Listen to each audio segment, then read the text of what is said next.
બ્રહ્માંડ ખેડવી નાખ્યો સાધુ હતા બધા, ગોપાળાનંદ સ્વામી, વ્યાપકાનંદ સ્વામી, સ્વરૂપાનંદ સ્વામી, સદાનંદ સ્વામી મહારાજ. કયો તો પેટે અન્ન ન જમીએ, કયો તો મૌન રહીએ, કયો તો આ પલાઠી વાળીને બેસી ઊભા ન થાય મહારાજ, તમે જેમ કેમ કરી. હે એમ છે. હા, એટલે મારી સ્પષ્ટતા શું છે, ગુરુપદ માટે એમને કોઈ જુનાગઢમાં ન મળ્યો એ આ પ્રમાણ બતાવે છે. શિષ્ય તરીકે તો પછી શું છે, 1965 સંવતમાં યોગીજી મહારાજ પાર્ષદ તરીકે કૃષ્ણચરણદાસજી સ્વામી સાથે આવ્યા, 2.5 વર્ષ પાર્ષદ તરીકે રહ્યા. એ દરમિયાન સાંભળો, કરસનજી અદાનો જોગ એમને જુનાગઢમાં થયો અને એમનું વિચારધારા બદલાણી.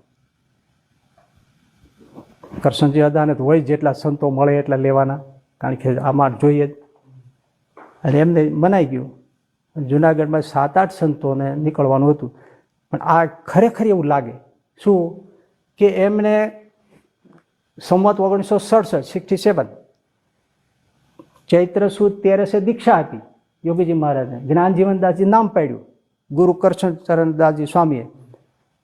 અને 2 દિવસ 2 મહિનામાં બાકી હોય, જેઠ સુધી એકાદશીને દિવસે, હજી 13 નથી આવી, 2 મહિના 2 દિવસ બાકી, અને નીકળી જાય જ્ઞાનજીવનદાસજી સ્વામી 7-8 સંતો સાથે સીધા કરસનજી અદા પાસે આવ્યા.